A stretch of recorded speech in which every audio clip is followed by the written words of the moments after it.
A'udzubillahi minasyaitonirrajim. Bismillahirrahmanirrahim. Assalamualaikum warahmatullahi wabarakatuh. Waalaikumsalam warahmatullahi wabarakatuh. Alhamdulillahirabbil alamin. Asyhadu an la ilaha illallah wa asyhadu anna Muhammadan abduhu wa rasulullah. Alhamdulillah, tiada kata yang terindah untuk diungkapkan di sore menjelang senja ini kecuali ungkapan tahmid dan tasyakur yang teramat dalam atas segala rahmat, nikmat, karunia yang Allah Subhanahu berikan kepada kita sehingga kita dapat dipertemukan di sore hari ini dalam keadaan sehat walafiat, dalam keadaan iman dan Islam. Dan pemirsa yang sama berbahagia, juga jamaah di studio, kita jumpa lagi pada kesempatan di edisi 28 Maret Ramadan hari ke-6 1444 Hijriah bersama saya Tati Sulastri dalam acara Mutiara Ramadan, programnya CWM Channel Semakin Eksis. Pemirsa, acara ini juga disponsori oleh Istana Print, Angel House of Beauty, Aimas Hotel, PT Penggadaian Sorong, Bapak Abdullah Gajam, Rumah Makan Rasa Dulu, CNC Birthday, Abiyu Event Organizer, Toko Emas Mulia, dan Revan Hotel. Pemirsa yang sama berbahagia, juga jamaah di studio, pada kesempatan sore hari ini telah hadir di studio yaitu narasumber kita juga 3 kelompok majelis taklim. Saya akan sapa satu persatu dan saya perkenalkan.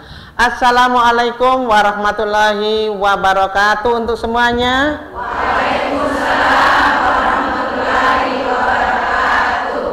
Ya, saya akan perkenalkan yang hitam batik ungu cantik-cantiknya dari jauh. Dari majelis taklim mana ibu-ibu? Silakan yang bawa mic. Dari majelis taklim Al-Hidayah. Al-Hidayah ya.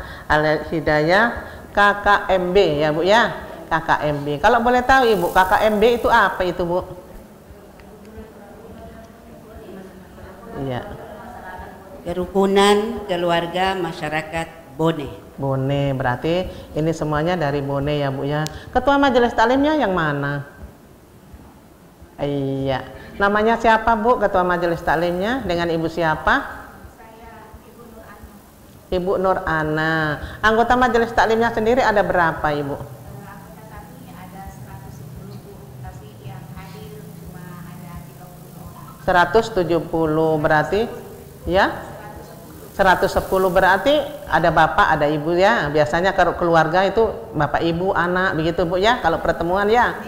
Oh tidak, ibu-ibu saja. Subhanallah, banyak sekali Bu ya. Kegiatan di bulan Ramadan KKMB-nya Bu, silakan. Seperti biasa Bu, mungkin kita sebagai ibu rumah tangga ya tadarusan saling mengurus rumah tangga. Iya, terima kasih, itulah Ibu tadarusan dan mengurus rumah tangga. Semoga ibu-ibunya menjadi ibu-ibu yang soleha. Amin ya rabbal alamin. Terima kasih Ibu dari KKMB yaitu Majelis Taklim Al-Hidayah KKMB Bone.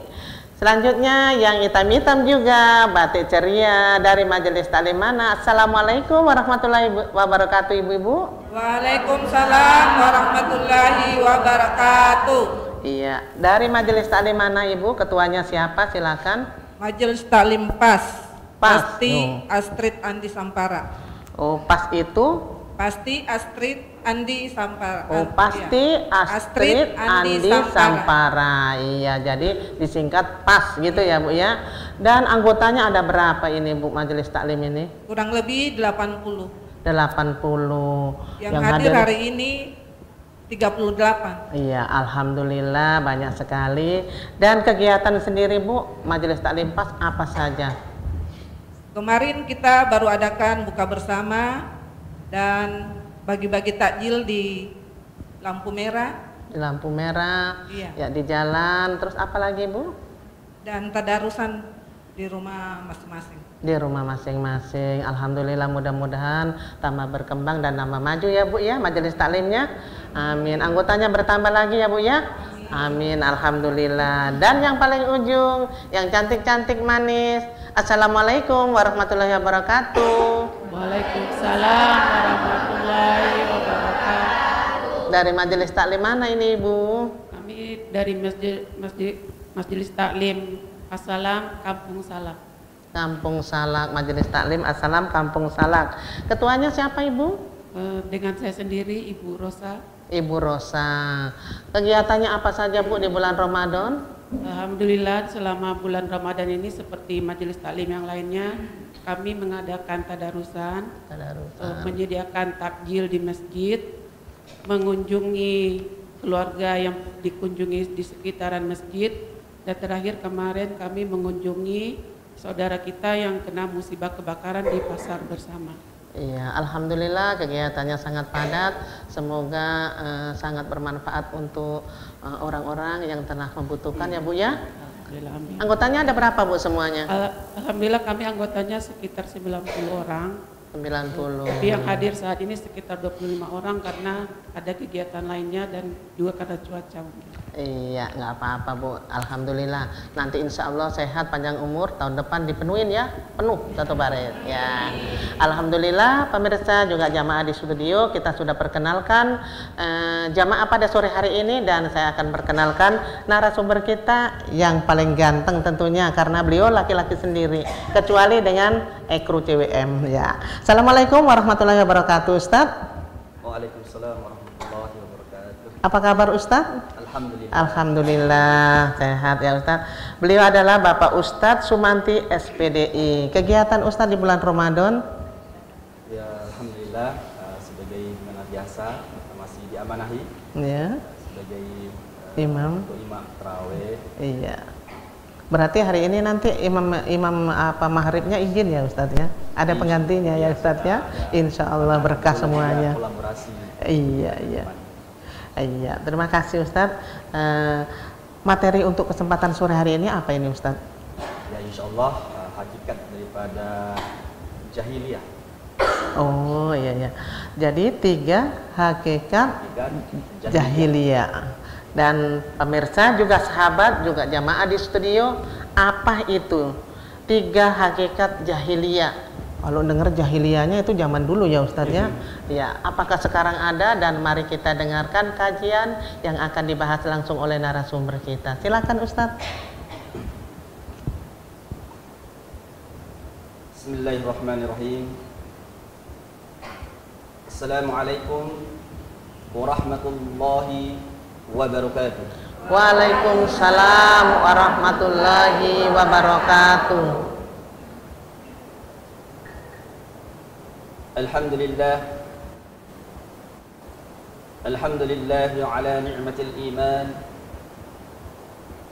Alhamdulillah ala ni'matil maghfirah. Alhamdulillah ala ni'matil hidayah. Alhamdulillah ala ni'matil ukhwah. Alhamdulillah alladhi anzala as-sakinata fi qulubil mu'minin ليزدادوا إيمانا مع إيمانهم ولله جنود السماوات والأرض وكان الله عليما حكيما. اللهم صل وسلم على سيدنا محمد وعلى آله وأصحابه ومن صار على نهجه وتمسك بسنته إلى يوم الدين وسلم تسليما كما أما بعد. Hadirin kaum muslimin yang ada di studio dan yang ada di rumah yang senantiasa diberkahi dan dimuliakan oleh Allah Tabaraka wa Ta'ala. Amin. Pertama, tiada kata yang paling pantas kita senandungkan di kesempatan sore yang berbahagia ini melainkan kata-kata syukur pada Allah Subhanahu wa Ta'ala, yang alhamdulillah di kesempatan ini kita sama-sama dihadirkan oleh Allah Subhanahu wa Ta'ala dalam majlis yang mulia ini, yang alhamdulillah mudah-mudahan ibu-ibu majelis ta'lim yang sudah hadir di kesempatan ini senantiasa Allah catat sebagai orang-orang yang menuntut ilmu. Muallimul khair yastaghfir lahu kullu syai'al hutu fil bahr. Mudah-mudahan orang-orang yang senantiasa didoakan oleh malaikat yang ada di langit, dan bahkan ikan di laut pun insya Allah, kalau kita niat datang untuk menuntut ilmu karena lillahi ta'ala, insya Allah al-hutu fil bahar, ikan di laut pun itu akan senantiasa mendoakan kita. Dan debu-debu yang tadi ibu-ibu lewati dari rumah sampai di sini, insya Allah pasti akan menjadi saksi di hadapan Allah tabaraka wa ta'ala. Amin. Kemudian tidak lupa pula kita kirimkan salawat serta salam kepada junjungan kita Nabi Muhammad sallallahu alaihi wasallam, Nabi yang menjadi tauladan kita, Nabi yang diutus oleh Allah Subhanahu wa taala untuk menjadi model, untuk menjadi petunjuk di dalam urusan ibadah-ibadah kita.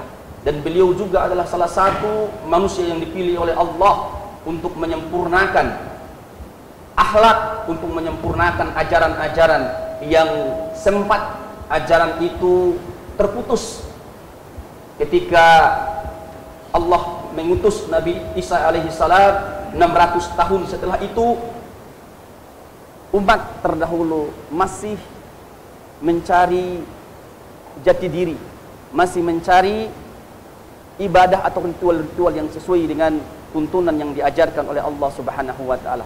Sehingga insya Allah dengan hadirnya beliau Nabi Muhammad sallallahu alaihi wasallam, maka beliaulah yang menyempurnakan bangunan yang bocor ketika pada saat itu, sehingga ajaran-ajaran yang biasa disebut dengan jahiliyah dulu, sehingga Rasulullah sallallahu alaihi wasallam menjadi orang yang membentuk karakter yang merubah semua tatanan hidup pada saat itu. Kalau kita tahu bersama dari tema pada kesempatan ini, sangat erat kaitannya dengan proses perjalanan hidup kita dari masa ke masa. Sebab kehidupan kita itu terkadang berubah dengan zaman dan berganti sistem sesuai dengan zaman, kondisi, dan keadaan. Sehingga kalau kita ketahui dari tema 3 atau hakikat daripada jahiliyah, nah ini yang harus betul-betul kita tanamkan di dalam ilmu kita, di dalam pengetahuan kita. Karena masih banyak masyarakat kita yang mengaku diri Islam, tetapi sama sekali belum tahu terkait tentang bagaimana sih kehidupan jahiliyah itu, bagaimana keadaan-keadaan jahiliyah. Nah, dari pengertian jahiliyah itulah yang kemungkinan besar kita saat ini masih berbuat sesuai dengan kondisi atau perbuatan-perbuatan di masa-masa jahiliyah, sehingga sampai saat ini kita belum tahu betul-betul bagaimana kita harus melaksanakan sesuai dengan perintah-perintah Allah Subhanahu wa taala. Oleh karena itu, masih banyak anggapan daripada masyarakat kita bahwa jahiliyah itu sudah zaman sebelum datangnya Islam, sudah berakhir. Jadi berakhir, sudah sampai di situ. Ketika Rasulullah sallallahu alaihi wasallam, Nabi kita Muhammad sallallahu alaihi wasallam, dan Islam datang pada saat itu, berakhirlah pula jahiliyah itu. Padahal anggapan itu sangat di luar daripada dugaan kita. Kenapa? Karena kita bisa melihat di zaman modern saat ini. Dulu meskipun mungkin ada sebagian para ulama mengatakan bahwa jahiliyah itu adalah ya sudah berakhir di masa kerasulan atau datangnya Islam yang dibawa oleh baginda Muhammad sallallahu alaihi wasallam. Tetapi kenapa pertanyaannya sampai saat ini masih banyak orang-orang yang mengaku diri Islam tetapi masih bersifat kejahiliaannya masih banyak sekali. Oleh karena itu, inilah sangatnya pentingnya kita kaji dan bahas pada kesempatan ini bagaimana karakter atau sifat-sifat jahiliyah itu yang harus kita pahami bersama. Nah, ada 3 poin pokok yang dapat kita jelaskan pada kesempatan ini, ya sebagaimana di dalam Al-Quran Allah Subhanahu wa taala, salah satunya adalah di surat Al-Imran ayat 145, dan juga yang kedua nanti di surat Al-Ma'idah ayat 50, dan insya Allah di surat Al-Ahzab ayat 33 terkait tentang jahiliyah, terkait tentang prasangkaan buruk.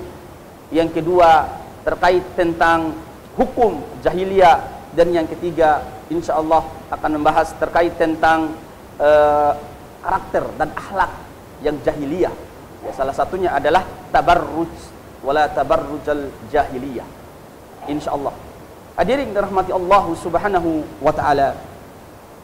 Perlu kita sampaikan pada kesempatan ini terkait tentang apa sih itu jahiliyah itu. Kita berawal dari bahasa dulu, bahwa kata jahiliyah berasal dari kata al-jahlu yang berarti bodoh. Nah, ini yang perlu kita tanamkan di dalam pemahaman kita, bahwa jahiliyah itu adalah berasal dari kata jahlu, atau bisa juga diartikan asal katanya jahala, dari kata jahala, jim, ha, dan la. Sehingga para ulama banyak menjelaskan dan mendefinisikan kata ini. Kenapa ada ya sama ha, ta marbuto, ta ta'nis terakhirnya itu sama dengan jahil. Bodoh itu artinya jahil. Sedangkan kata jahiliyah tambah yah tambah ha, nah itu menunjukkan apa namanya? Mensifati, sama dengan Muhammad. Berarti Nabi Muhammad. Berarti kalau ditambah lagi dia, Muhammadiyah, berarti mensifati. Artinya kita adalah golongan Nabi Muhammad atau pengikut Nabi Muhammad. Tapi kalau jahil ditambah lia lagi, jahiliyah, berarti nanti ada beberapa sisi yang para ulama, salah satunya adalah Imam Al-Ausi menjelaskan di dalam kitab beliau bahwa jahiliyah itu, salah satu beliau menjelaskan bahwa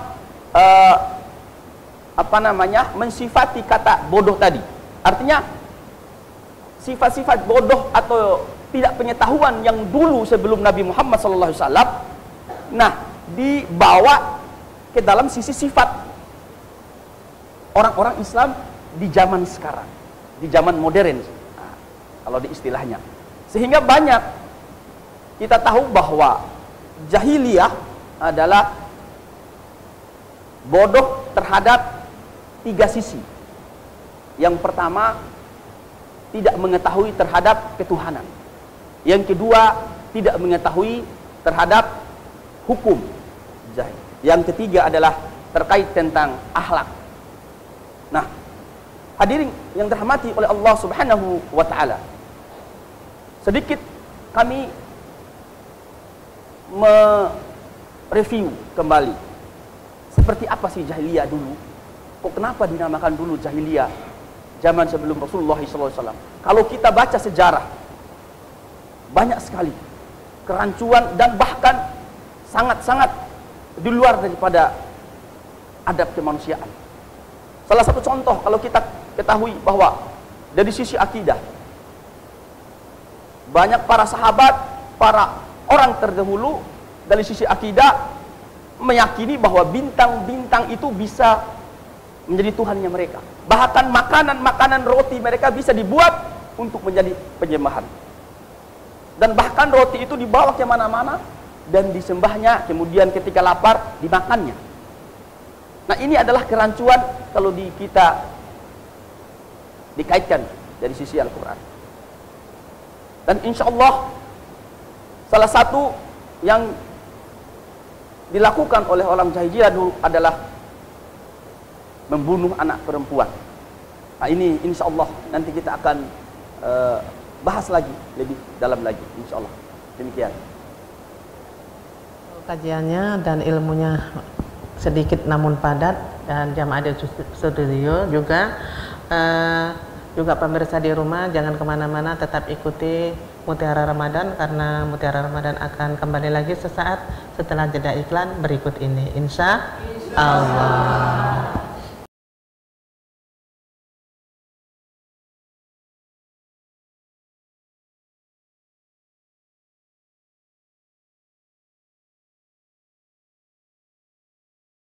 Alhamdulillah pemirsa sahabat Mutiara Ramadan, juga jamaah di studio, Anda masih tetap setia bersama kami dalam acara Mutiara Ramadan, programnya CWM Channel semakin eksis.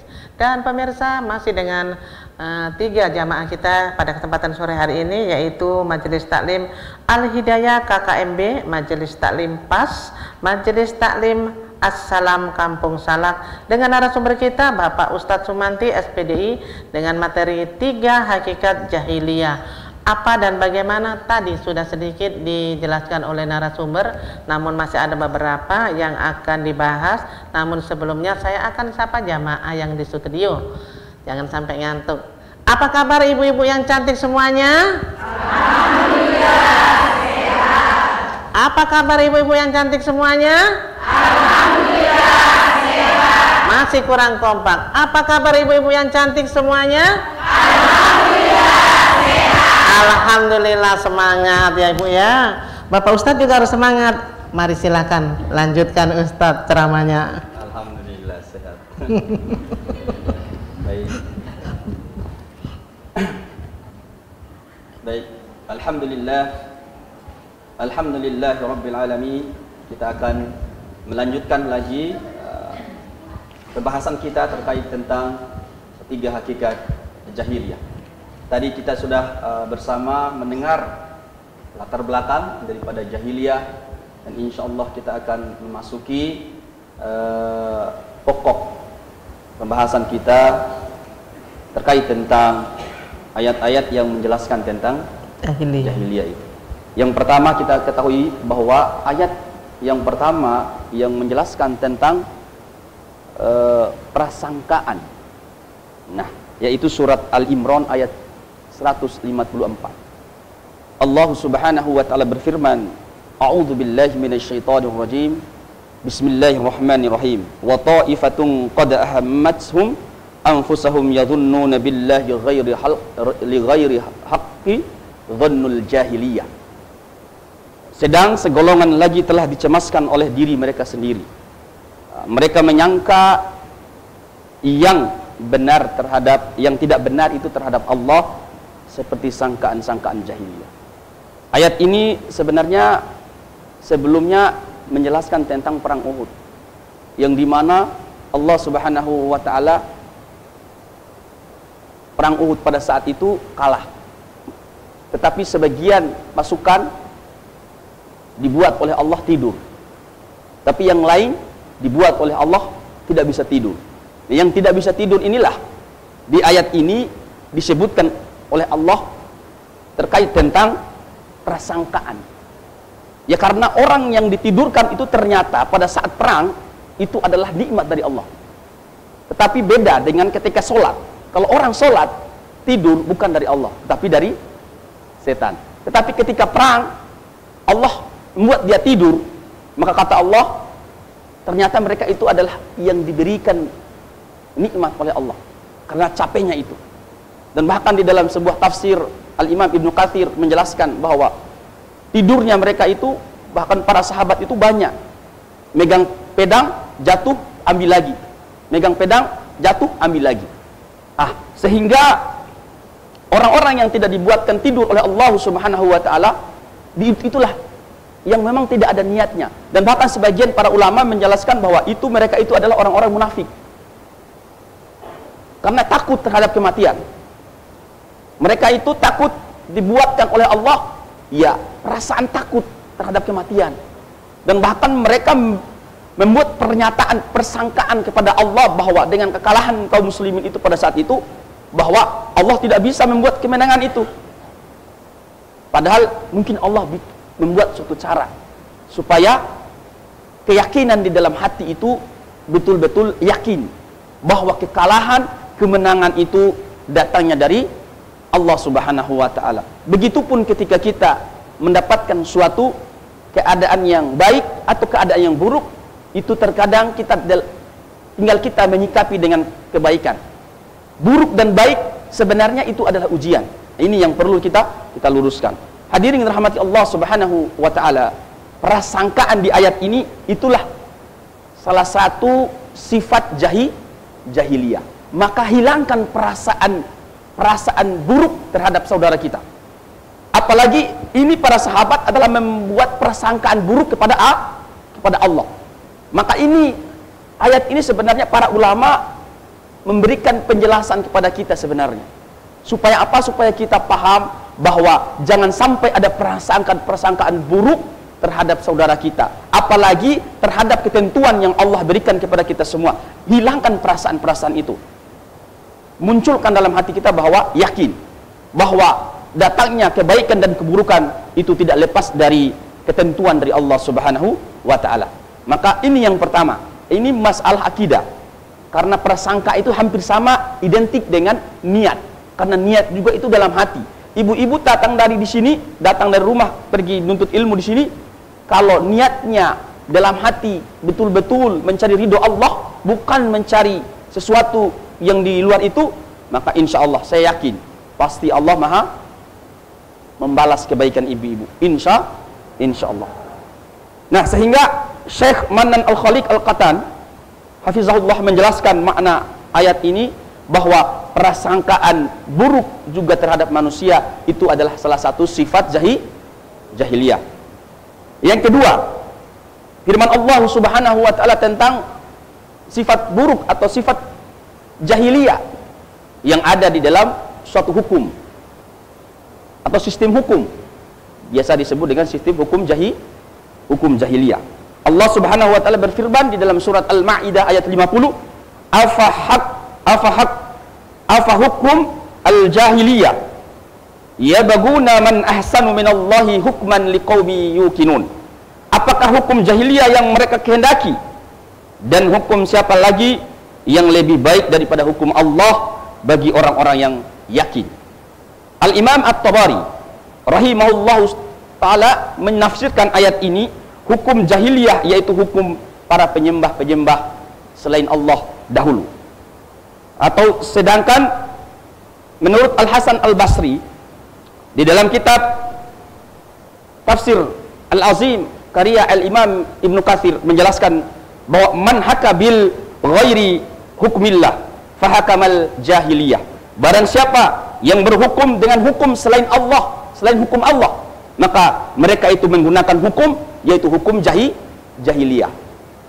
Perlu kita ketahui bersama bahwa dahulu kala orang-orang sebelum memegang kitab suci Al-Quran, maka mereka menggunakan hukum-hukum yang tidak sesuai dengan ajaran Islam. Suatu hari pernah Rasulullah SAW ingin mengadili para kaum Ansar dan kaum Hajiri pada saat itu. Dan di antara kedua kaum itu saling membantah, seolah-olah hukum yang dibuat oleh Rasulullah itu tidak sesuai dengan kemauannya mereka. Sehingga ini kalimat yang dikeluarkan oleh Rasulullah, sesungguhnya kalian itu tidak mau berhukum kepada hukum Allah. Kenapa kalian harus menggunakan hukum yang keluar dari akal kalian, di luar daripada jalur syariat Islam? Maka ini termasuk hukum jahiliyah. Terus pertanyaannya, apakah sekarang kita Indonesia berhukum hukum jahiliyah atau hukum yang sesuai dengan aturan Allah Subhanahu wa ta'ala? Nah, tinggal kita meramu lagi. Tapi ketika kita melihat, insya Allah Indonesia berhukum ke hukum syariat Islam. Tetapi ada sebagian-bagiannya yang mungkin barangkali para oknum-oknum yang memang tidak paham terhadap jahiliyah dahulu, mereka menggunakannya. Nah, ini salah satunya. Salah satunya adalah banyak melegalkan sesuatu yang haram. Dulu zaman jahiliyah, minuman keras itu sudah menjadi budaya. Wanita-wanita duduk perjualbelikan, bahkan seorang laki-laki bersuami sama suami istri itu menukar, boleh menukar di antara suami istri. Itu kebiasaan dulu. Dan bahkan wanita-wanita dulu diperjualbelikan. Summa na'udzubillah. Tetapi kalau seandainya hari ini ada, summa na'udzubillah, berarti kita memakai zaman jahiliyah. Artinya hukum jahiliyah sebagiannya. Tapi mudah-mudahan tidak ada. Mudah-mudahan tidak ada dilegalkan masalah lacuran, tidak ada dilegalkan masalah minuman keras, karena itu semua adalah sesuatu yang ada di zaman jahiliyah yang merusak tatanan kehidupan kita. Hadirin yang terhormati Allah Subhanahu wa taala, yang terakhir adalah firman Allah Subhanahu wa taala tentang tabarruj ala jahiliyah. Di dalam surat Al-Ahzab ayat 33, wa qarna fi buyutikunna wa la tabarrajna tabarrujal jahiliyatul aula. Hendaklah kamu tetap di rumahmu. Ini maksudnya yang wanita. Dan janganlah kamu berhias dan bertingkah laku seperti orang-orang jahiliyah dahulu. Disebutkan di dalam tafsir Al-Jalalain halaman 433, wanita yang disebut berdandan ala jahiliyah yang pertama adalah dahulu tidak menggunakan pakaian-pakaian tutuplah. Dan bahkan wanita dulu sungguh sangat-sangat memperhatikan istilahnya. Nah, kenapa bisa jadi zaman sekarang jangan sampai ada yang berpakaian tetapi telanjang. Itu yang nanti akan dijelaskan oleh Rasulullah, nanti di akhirat mereka itu berjalan seperti punuk unta dan digiling nanti perut-perutnya, di blender. Maka insya Allah hadirin, pada kesempatan di studio ini saya lihat jilbabnya luar biasa, sangat besar-besar, bajunya juga pun besar-besar. Berarti kita sudah membuat aturan sesuai dengan aturan Allah Subhanahu wa taala, menutupi aurat kita insya Allah. Jadi di dalam An-Nur ayat 31 itu sebenarnya sudah dijelaskan, wala yubadina zainatahunna illa ma dhahara minha, dan janganlah mereka menampakkan perhiasannya kecuali biasa nampak padanya. Ada namanya, kalau dalam Islam ada beberapa adab atau etika terhadap pakaiannya seorang wanita. Nah, insya Allah ibu-ibu kan sudah belajar, pasti sudah belajar tentang fikih wanita. Bagaimana cara beraurat kepada sesama muslim, bagaimana beraurat kepada orang yang bukan ajnabinya, bagaimana aurat di dalam sholat, bagaimana aurat ketika keluar rumah, bagaimana aurat di dalam rumah, bagaimana aurat berhadapan dengan teman kita yang non muslim. Itu sudah ada aturannya semua di dalam fikih wanita. Tinggal kita atur. Ibu-ibu sudah keluar rumah dan berada di pengajian ini, dan insya Allah tadi semua sudah izin sama suami ya. Kalau tidak izin, ya, kalau tidak izin mohon ditelepon dulu. Insya Allah. Jadi hadirin rahmati Allah Subhanahu wa taala, jadi dari ketiga ayat ini sebenarnya masing-masing menjelaskan tentang budaya-budaya jahiliyah. Satu, jahiliyah terhadap ketuhanan, yang kedua jahiliyah terhadap hukum, dan jahiliyah terhadap akhlak. Nah, demikian insya Allah. Jamaah di studio, apa yang disampaikan oleh narasumber yang dijelaskan ilmu sore hari ini bisa dipahami ya, ibu-ibu cantik? Bisa? Insya Allah. Ustadz juga, pemirsa di rumah, tetaplah bersama kami dalam acara Mutiara Ramadan, karena di penghujung acara nantinya kita akan berbagi kasih dalam acara kuis Ramadan. Pemirsa jangan kemana-mana, karena Mutiara Ramadan akan kembali sesaat setelah yang berikut ini, insya Allah.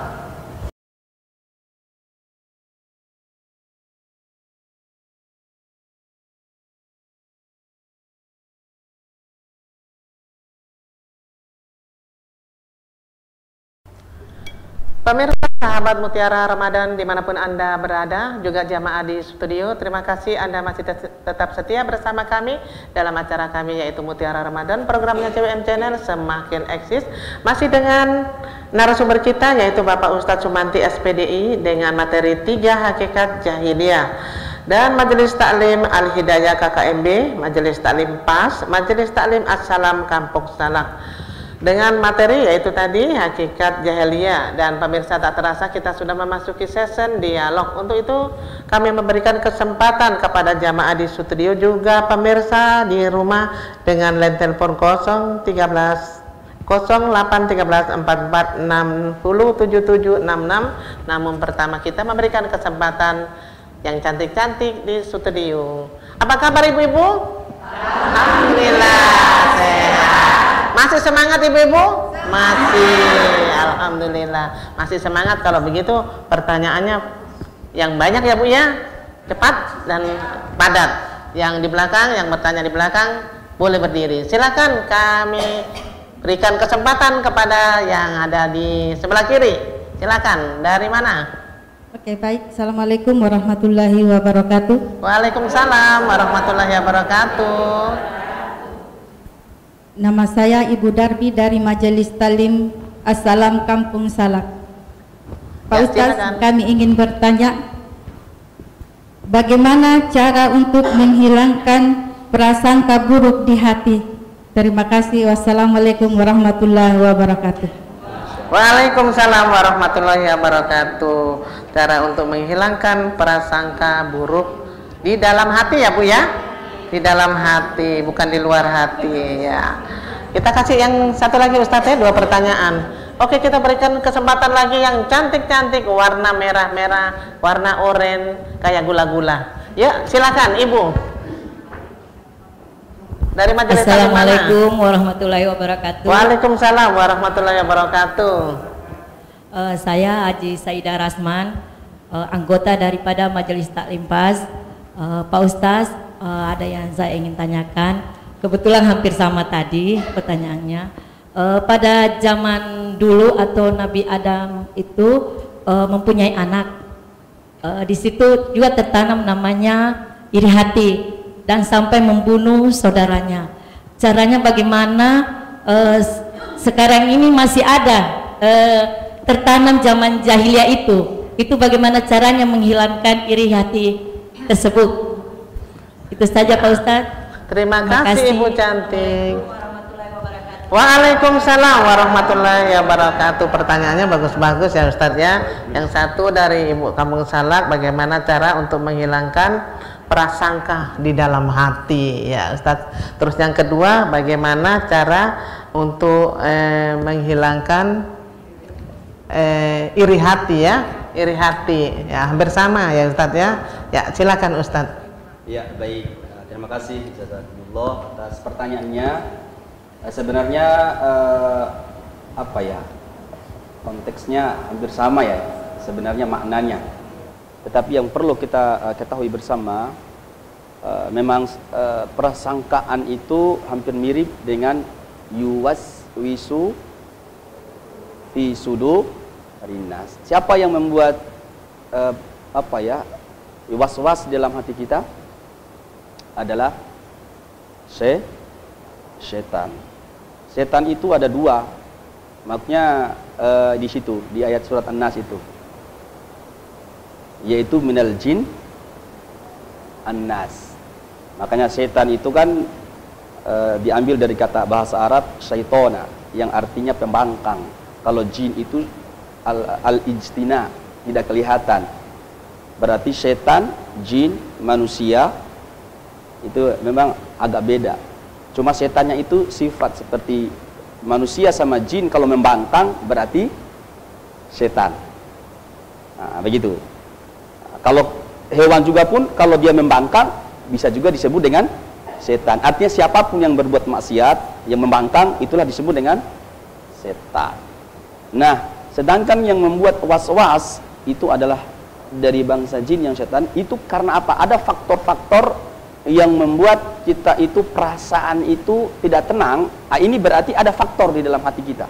Nah, ini lagi masuk terkait tentang pembahasan tentang hati, ruhiyah. Kembalikan kepada ruhiyah. Di dalam kitab Ibnu Qayyim al-Jauzi menjelaskan, apabila hati kita itu mati, maka carilah hatimu itu 3 tempat. Yang pertama adalah mawa'id Qur'aniyah. Apalagi ini di bulan Ramadan, luar biasa. Di samping bulan Ramadan kita membaca Al-Quran sebagai hudalin nas, juga bisa menjadi syifa'un wa rahmah, menjadi obat. Ibu-ibu yakin bahwa Al-Quran menjadi obat?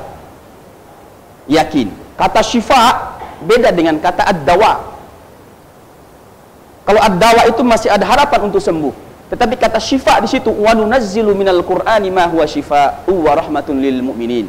Kalau hati kita itu betul-betul ada gangguan seperti was-was, prasangkaannya buruk, itu tidak keluar dari hati yang kotor.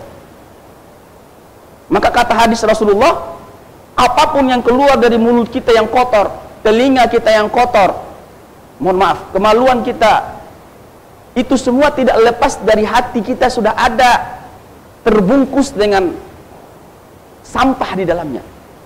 Entah itu sampah dari asal dari mana, dari maksiat yang kita lakukan secara sengaja ataupun bahkan tidak sengaja.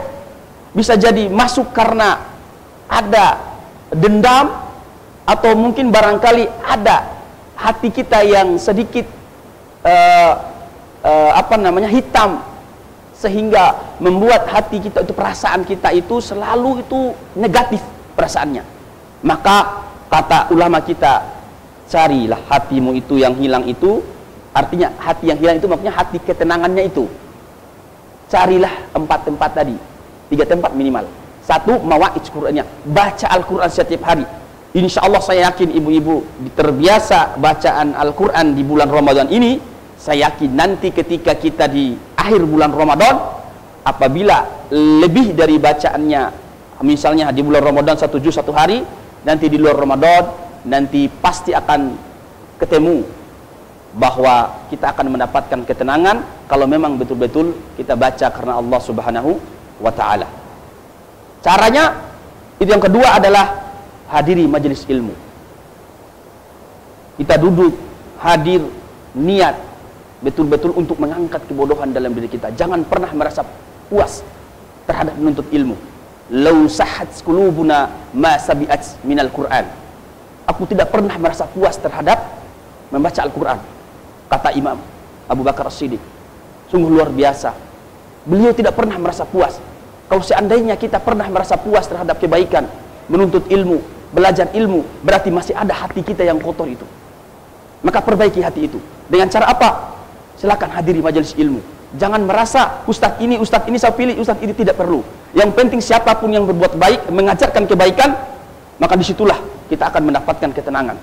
Yang ketiga, ketika hati kita itu lalai, membuat perasaan kita itu kotor, prasangka buruk terhadap orang lain, apalagi terhadap Allah, maka yang ketiga, bikin hati itu tenang dengan menggunakan qiyamul lail. Orang yang sering sholat tahajud, saya yakin dan percaya pasti akan mendapatkan ketenangan. Karena orang yang sholat bisa jadi tidak tenang, malah lebih parah lagi, karena syaitan yang di dalam sholat itu ada spesialisnya masing-masing. Kalau kita baca, ada namanya buku tentang hikmah diciptakan setan, dan di situ ada masing-masing spesialis yang menggoda orang yang sholat, orang berpuasa, orang yang bersuami istri, itu masing-masing punya spesialis.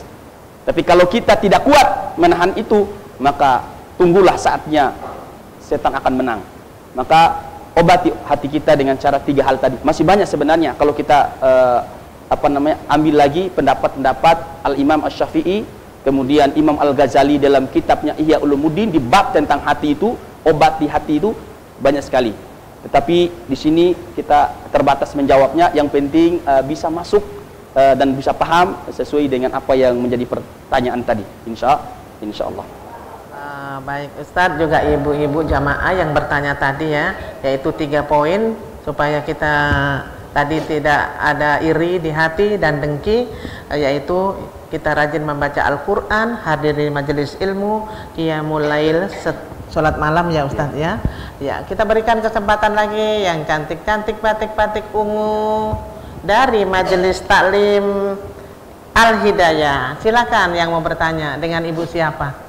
Bismillahirrahmanirrahim. Assalamualaikum warahmatullahi wabarakatuh. Waalaikumsalam warahmatullahi wabarakatuh. Dengan Ibu Jumriyah dari MT Al-Hidayah, Kurkudan Keluarga Masyarakat Bone. Bone, Ustadz, silakan. mau bertanya ini. Curhat dong. Bisa curhat Kak Ustadz? Mengenai zaman jahiliyah. Apa yang baik yang perlu kita ikuti dan apa yang harus kita hindari. Itu saja Pak Ustadz. Terima kasih. Assalamualaikum warahmatullahi wabarakatuh. Ya, salam warahmatullahi wabarakatuh. Pertanyaannya bagus dan padat namun singkat namun padat Ustadz ya. Iya. Beri kesempatan lagi kepada majelis taklim PAS. Silakan yang di belakang. Ya, berdiri. Assalamualaikum warahmatullahi wabarakatuh. Waalaikumsalam warahmatullahi wabarakatuh. Saya Suryati dari Majelis Taklim PAS, pasti Astrid Andi Sampara. Yang ingin saya tanyakan Pak Ustadz, tadi Pak Ustadz mengatakan bahwa ada seorang wanita yang berpakaian tapi telanjang. Mohon penjelasannya Pak Ustadz, seperti apa yang dimaksud? Terima kasih. Makasih Ibu Haji Yati. Ya, Ustadz 2, pendek-pendek namun padat, singkat dan padat. Jawabannya juga singkat dan padat. Silakan Ustadz. Siap. Baik, terima kasih banyak kepada ibu-ibu sudah menutup pembahasan kita dengan pertanyaan yang luar biasa. Yang pertama dulu, ada 2 tadi yang dapat saya ambil sebagai jawabannya. Yang pertama tadi pertanyaannya ada dari Ibu Majelis Taklim Al-Hidayah. Nah, meskipun pertanyaan 1 tapi 2 jawabannya sebenarnya itu, yaitu apa yang harus kita ambil dari zaman jahiliyah. Nah, kalau kita kaji lagi tentang sejarah kebaikan-kebaikan orang jahiliyah, sebenarnya jahiliyah itu bukan dari sisi ilmu ya, tapi bisa juga sebagian ulama mengatakan bahwa kejahiliaan itu bisa dari sisi sifat dan karakter lah, seperti itu. Tapi kalau mereka untuk kebaikan mereka banyak yang baik, dan bahkan orang-orang terdahulu, salah satu yang bisa kita ambil pelajaran adalah paling bagus dalam mencari mengobati tradisional. Nah, itu. Yang kedua, kebaikan mereka adalah mereka suka memberi di antara satu sama lain. Tapi di sisi lain juga mereka suka berperang antara suku, antara kelompok. Nah, ini yang harus kita tinggalkan. Nah, ada hal-hal yang saya ingin sebutkan. Apa sih sebenarnya yang ada di zaman jahiliyah yang memang yang buruk? Yang pertama,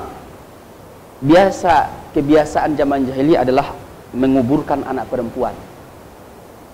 Mereka itu ketika mendengar lahirnya anak perempuan, itu mendengar seorang bapak itu sudah sakit telinganya itu, karena menganggap bahwa perempuan itu dulu itu tidak ada apa-apanya sebenarnya. Mau perang juga tidak boleh, tidak bisa. Ya bikin susah saja sebenarnya, katanya mereka. Ya maka kalau kelahiran perempuan itu, makanya ada sebagian orang-orang dulu itu dikubur hidup-hidup. Subhanallah, punah semua. Iya, padahal lahirnya perempuan itu untuk memperbanyak manusia di bumi ini. Kalau tidak ada perempuan, tidak akan ada kita di sini. Tapi itulah, dengan datangnya Islam, diutus Nabi Muhammad, Masya Allah, itu adalah hal yang kita buang. Yang ketiga, perang antara suku. Yang keempat, suka minum minuman keras dan khomar. Itu sudah menjadi budaya mereka. Meyakini bintang, sapi, ataupun api sebagai penyembah, meratapi mayat. Suka meratapi mayat. Kalau suaminya meninggal itu, pokoknya jilbab apa baju itu dirobek-robek. Karena saking sedihnya. Boleh mengeluarkan air mata, tapi jangan cakar-cakar. Itu yang tidak diboleh-bolehkan. Hubud dunia. Dulu itu terlalu fokus terhadap urusan dunia. Makanya kata Rasulullah itu hubud dunia wa qaraiyatul maut. Cinta dunia akan menghilangkan perasaan ini mati. Maksudnya kita takut terhadap kematian nanti. Makanya kalau ada orang yang takut terhadap kematian, berarti bisa menunjukkan bahwa dirinya itu tidak menerima ketentuan dari Allah Subhanahu wa taala. Tetapi ketika orang itu diisi banyak-banyak masalah hubud dunia, cinta dunia, pasti dia akan takut mati. Takut mati usahanya, takut mati suaminya, takut mati anaknya, dan bahkan takut kehilangan nyawanya. Takut sekali dia. Berarti ini menunjukkan bahwa dia belum siap menjadi manusia yang hidup. Yang 8 adalah perempuan diperbudak atau dihinakan. Dan tadi sudah masuk, yaitu panggilan dengan nama yang tidak baik. Itu juga kebiasaan jahiliyah. Panggilan maksudnya kalau dia itu, mohon maaf, kalau mungkin temannya hitam, si hitam, ya itu mohon jangan dibiasakan seperti itu. Atau panggil nama orang tapi ya mungkin si gendut atau si kurus, si pesek, si ompong. Ya itu memang kelihatan lucu dan sebagainya, tapi di zaman jahiliyah sudah terbiasa. Abu Dzar Al-Ghifari memanggil Bilal bin Rabah dengan kalimat, wahai si anaknya perempuan hitam. Lalu Rasulullah menegur dia, kenapa kamu punya sifat seperti sifat jahiliyah? Nah, ini menunjukkan bahwa sesuatu yang jahiliyah yang buruk itu kita tinggalkan. Tetapi yang baiknya itu adalah suka memberi, maka itu salah satunya Ibu ya. Saya tidak bisa sebutkan semua karena ini terbatas. Dan yang baik, yang terakhir adalah tadi apa ya? Pertanyaan dari Pas. Ya, apa sih maksud daripada berpakaian tapi telanjang? Iya. Sebenarnya para ulama telah menjelaskan, mensyarah hadis itu tentang perempuan yang berpakaian tapi telanjang, itu maksudnya dia pakai jilbab, tapi baju tapi membentuk lekul, jadi ikuti tubuh. Mulai dari, ya namanya tubuh perempuan ya ibu-ibu tahulah. Tapi mungkin di ibu sendiri mungkin nggak tahu, tapi melihat orang lain pasti tahu. Mulai dari atas ke bawah ya kayak jalan yang rusak. Ya itu maksudnya pakai jilbab tapi membentuk. Dan yang kedua pakai jilbab tapi terus tembus pandang. Jadi mohon maaf kalau pakai baju putih ya setidaknya di dalamnya itu hitam. Supaya kelihatan ya dilapisin, maksudnya tebal-tebalnya lah. Ya kalau bagusnya lagi pakai jilbab yang agak panjang, pakai baju yang agak panjang, itu akan menunjukkan kita muslim yang terbaik. Dan insya Allah teman-teman kita yang non muslim pun itu akan senang melihatnya. Ya seperti itu Bu jawabannya. Ya, terima kasih. Terima kasih untuk jamaah di studio, pertanyaannya bagus-bagus dan jawabannya pun semoga memuaskan ya ibu-ibu cantik. Iya, alhamdulillah ya. Pemirsa, sahabat Mutiara Ramadan dimanapun Anda berada, juga jamaah di studio, nanti kita lanjutkan kembali. Jangan kemana-mana, Mutiara Ramadan akan kembali sesaat lagi, insya Allah.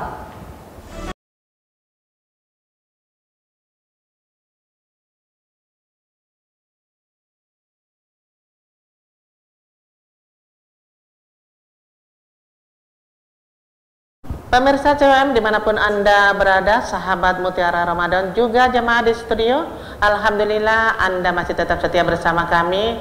Namun tak terasa pemirsa, kita sudah di penghujung acara. Kita masih memberi kesempatan dua penanya ya. Untuk itu kami berikan kesempatan kepada Majelis Taklim. Sudah hafal ini kayaknya ya. Dari Majelis Taklim Assalam. Silakan yang mau bertanya. Dengan Ibu siapa? Waalaikumsalam warahmatullahi wabarakatuh. Silakan Ibu. Saya Ana dari Majelis Taklim Assalam Kampung Salak. Pak Ustadz, saya mau bertanya, maaf di luar tema. Anak di sini sedang mau menghadapi ujian dan ibu yang di kampung sedang sakit, tidak bisa jalan. Mana yang harus kita pentingkan lebih dahulu?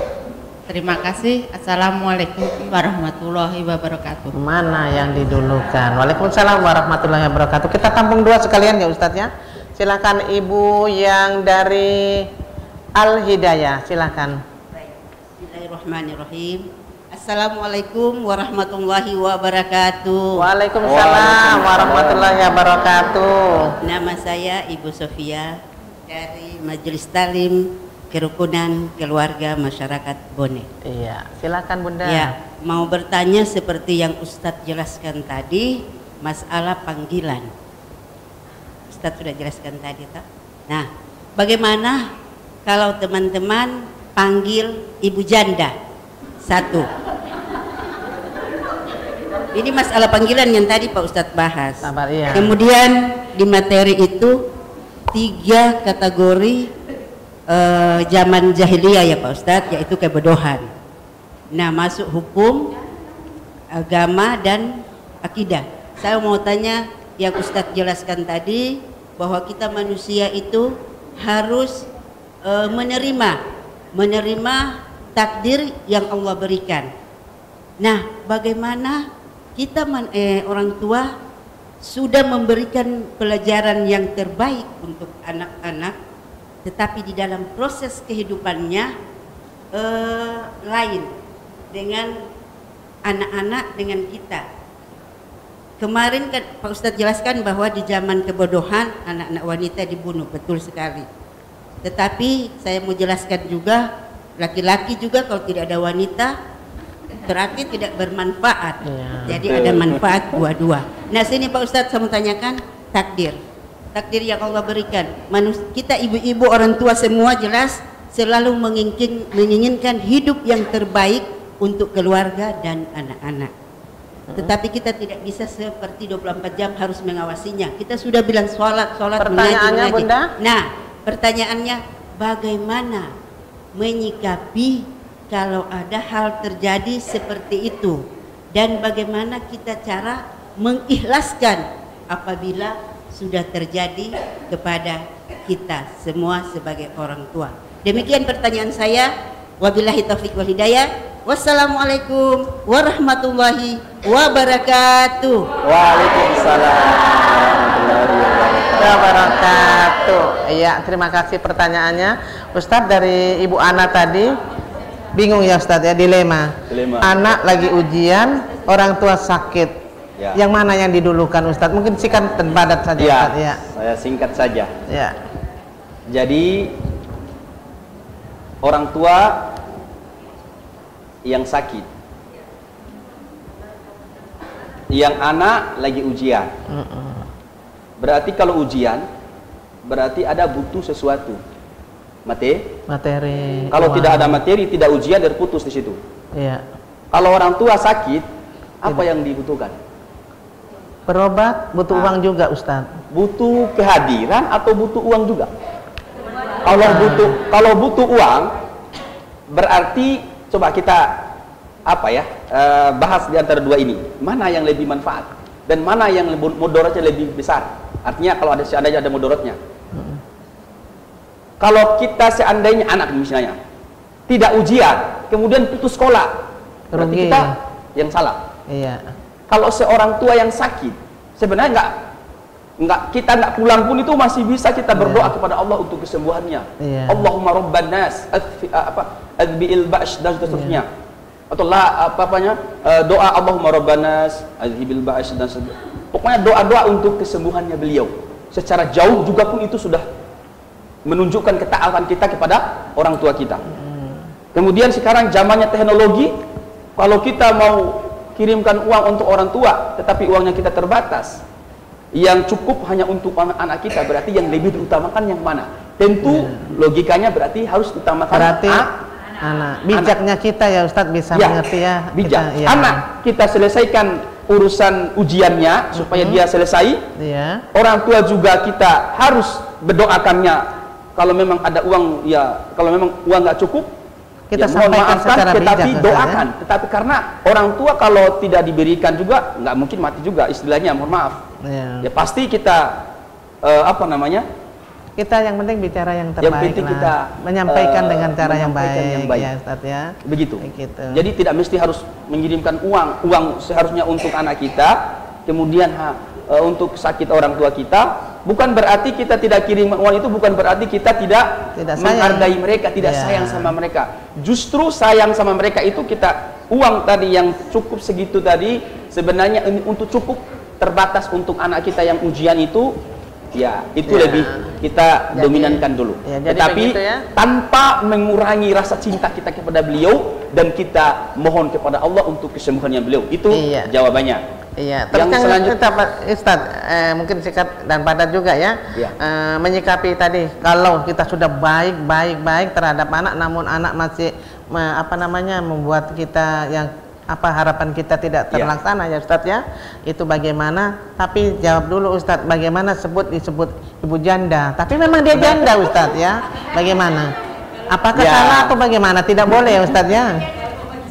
Iya, kalau sebenarnya penyebutan juga itu ada pengecualinya. pengecualiannya. Satu, pengecualiannya itu adalah ketika orang itu ketika kita menyebut tetapi dia tidak senang. Kalau dia senang sudah menjadi kebiasaan kita bercandaan di situ ya tidak masalah. Janda. Tapi kalau kita menyebut itu dia tidak senang ya jangan ya. Tidak senang, tetapi orang lain yang senang, tapi kita yang nggak terima, berarti jangan. Tapi alangkah bagusnya tidak usah jemput. Alangkah bagusnya ya tidak usah lah. Iya. Terus tadi menyikapi tadi Ustadz, mungkin sedikit saja Ustadz ya, karena waktu ini Ustadz. Iya, baik. Silakan. Jadi kita kembali kepada nabi-nabi terdahulu. Sealim apapun kita, bahkan para nabi pun itu tidak ada yang mampu membolak-balikkan hati seseorang kecuali Allah. Iya. Kita melihat sejarah nabi, siapa yang anak sama istrinya tertelan lautan, Nabi Nuh alaihi salam. Beliau adalah seorang nabi, tapi berusaha semaksimal mungkin untuk berdoa kepada Allah, jangan tenggelamkan anak dan istri saya ya Allah. Tetapi ternyata Allah berkehendak lain. Padahal beliau orang nabi. Tapi apalagi kita, Imam Asy-Syafi'i mengajarkan anak di dalam pelajarannya, yang anak yang learning yang lambat sekali. Ustaz, waktu 30 kali dia ajarkan kepada anak itu, tidak masuk akal. Tetapi ketika dia ajarkan satu kali, sering-sering datang ke rumah, maka beliau ridho kepada Allah, doa kepada Allah, banyak-banyak berdoa ibu. Seperti itu jawabannya. Jadi banyak berdoa akan membuka anak kita. Kalau masalah anak buru atau tidak, itu urusannya kita. Yang penting kita ikhlas, itu urusan Allah.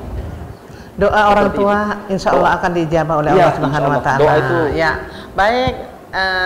Jamaah di studio, mudah-mudahan dapat menerima apa yang disampaikan oleh narasumber, dan kita memasuki sekarang session berbagi kasih, yaitu kuis Ramadan di pemirsa di rumah di line telepon 081344607766, dan hadiah kuis Ramadan tersebut dipersembahkan oleh setiap majelis taklim. Kali ini kita memberikan kesempatan kepada majelis taklim Assalam untuk pertanyaan kuisnya. Silakan Ibu. Langsung ya Bu ya. Pertanyaannya apa?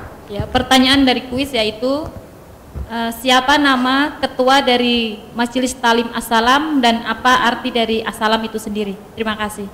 Ya. Apa arti dari Assalam sendiri ya? Tadi tidak dibahas ya. Harusnya dibahas tadi. Di line telepon 08 1344607766. Siapakah nama ketua Majelis Taklim Assalam dan apa arti atau makna dari Assalam tersebut? Silakan pemirsa. Halo, di line telepon. Halo, assalamualaikum. Halo. Ya, belum ada. Di line telepon 081344607766. Halo, assalamualaikum warahmatullahi wabarakatuh. Halo. Iya. Kita memberikan kesempatan kepada Majelis Taklim PAS. Ya, mohon maaf tadi dari Assalam karena kita tidak bahas artinya Assalam, mungkin pemirsa agak susah ya. Kalau itu pertanyaannya harus yang kita bahas. Silakan Ibu dari Majelis Taklim PAS. Siapa? Assalamualaikum warahmatullahi wabarakatuh. Waalaikumsalam warahmatullahi wabarakatuh. Siapa nama ketua Majelis PAS dan apa singkatan dari PAS itu sendiri? Ya, nama ketua Majelis Taklim PAS tadi sudah disebut ya Bu ya. Terus apa kepanjangan PAS tadi juga sudah disebutkan. Silakan pemirsa di 081344607766. Hadiah dipersembahkan oleh Majelis Taklim PAS. Apakah kepanjangan PAS dan siapa ketua Majelis Taklim PAS sendiri? Oke pemirsa. Halo. Ya. Nanti ulang lagi ya Bu ya, karena waktu. Kita berikan kesempatan kepada Majelis Taklim Al-Hidayah KKMB. Silakan pertanyaannya. Assalamualaikum warahmatullahi wabarakatuh. Waalaikumsalam warahmatullahi wabarakatuh. Dari materi yang tadi dibawakan oleh Pak Ustadz, itu terdapat 3 surah. Kami cuma meminta salah satu surah dari materi tersebut. Terima kasih. Wassalamualaikum warahmatullahi wabarakatuh. Disebutkan nama suratnya saja Bu ya. Iya kah? Begitu? Oke deh, pemirsa silakan di line telepon 081344607766.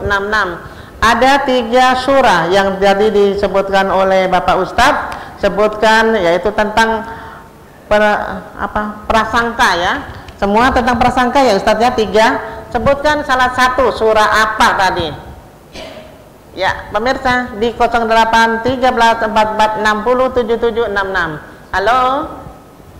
Yaitu ada 3 surat yang disebutkan oleh Ustadz, namun disebutkan salah satu saja. Surat apa tadi? Ya, ada deh. Halo, assalamualaikum. Tidak ada. Ya.